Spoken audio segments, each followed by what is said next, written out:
Chers internautes, bonjour.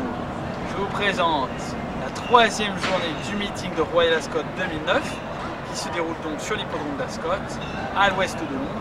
C'est le meeting de la famille royale.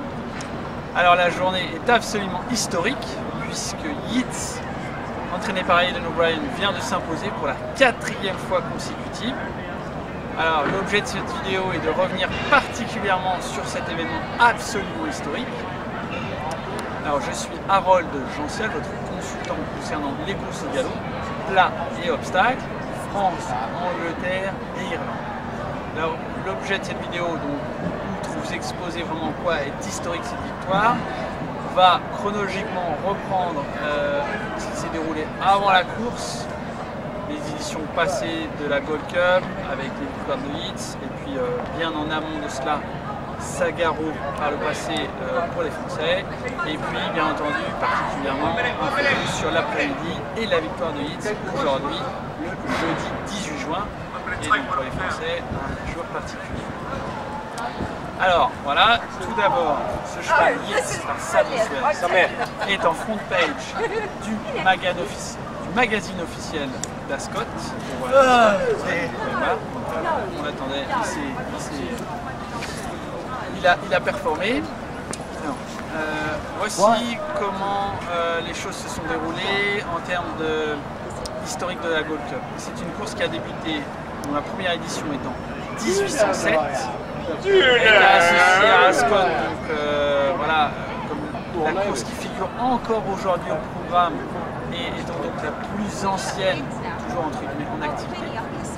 À ce jour, il y a eu par le passé un cheval qui s'était imposé 3 fois consécutives en 75, 76, 77. Sagaro monté par les Stockholm. Et donc Yeats qui aujourd'hui vient de remporter pour la 4e fois consécutive cette Gold Cup, donc 4000 mètres. Alors il était donc précédemment vainqueur en 2006, il était à l'époque offert la cote de 7 contre 1, il était monté par Kieran Fallon. Ensuite en 2007 il était monté par Mitchellan, il était favori à la cote de 8 pour 13. En 2008 il était monté par Johnny Motag à la cote de 11 pour 8, il était favori. Il était à nouveau associé donc à Johnny Motag aujourd'hui, il était à nouveau favori à 6 pour 4. Voilà, c'est vraiment quelque chose d'historique. Il avait couru cette saison un Navan en Irlande, il n'avait pas performé comme il aurait dû.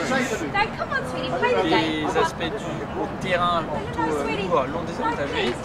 Néanmoins, comme l'indiquait Johnny Motag en début de meeting à Royal Ascot, c'est un cheval qui se transcende lors des grandes occasions. Il est performant particulièrement à cette époque de l'année, il adore Ascot, il adore la pression et voilà, il a répondu plus que présent.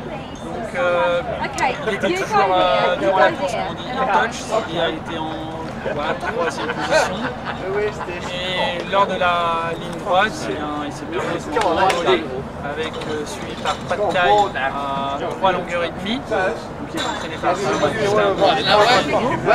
et après on a un gap, un fossé, on a 15 longueurs qui séparent le 2e et le 3e. En l'occurrence le 3e était Jordi Land qui était vu comme le principal danger de Yeats, mais il n'en fut rien. Donc ensuite voilà, l'histoire s'écrit, beaucoup d'émotions.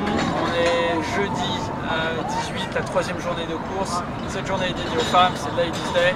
C'est la journée du meeting de Royal Ascot où il y a le plus de monde. Là, alors aujourd'hui, les chiffres qu'on a pu avoir sont à hauteur de 68 000 personnes qui se sont rendues sur le champ de course.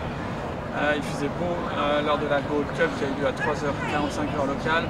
Donc voilà, des événements absolument fantastiques. Vraiment une page de l'histoire des courses anglaises vient de s'écrire. Alors c'est très particulier parce que Yeats avait débuté une campagne à 3 ans plutôt classique et il a été retiré du Derby d'Epsom 3 jours avant la date prévue. Puis ensuite on l'a plus revu lors de sa saison de 3 ans et les choses se sont organisées extrêmement différemment par la suite pour lui. Et c'est à l'âge de 5 ans qu'il a gagné sa première Gold Cup ici même. Et la suite vous la connaissez.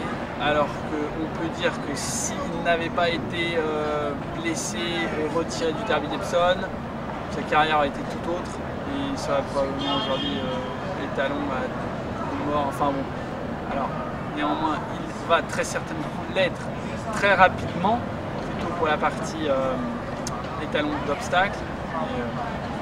Il n'offre que peut-être une mort. Pour l'instant, John Magner, le grand patron, ne s'est pas prononcé là-dessus. Il a été interviewé à différentes télévisions. Il a dit qu'il célébrait l'instant et qu'il verrait plus tard. Voilà, ce cheval est par Saddlesworth. Donc c'est absolument fantastique. Alors, à la conférence de presse, c'était très intéressant et notoire d'avoir le feedback de Aidan O'Brien, son entraîneur, qui disait qu'on ces très rares occasions où voilà, on sent vraiment une pression phénoménale, on sent qu'on va écrire l'histoire. Il en avait le ventre noué et disait-il, c'est quelque chose qui lui arrive extrêmement rarement. Il avait eu ça dans sa carrière lorsqu'il entraînait à l'obstacle avec Istabrak, qui avait gagné plusieurs Champion Hurdle lors du Festival de Cheltenham.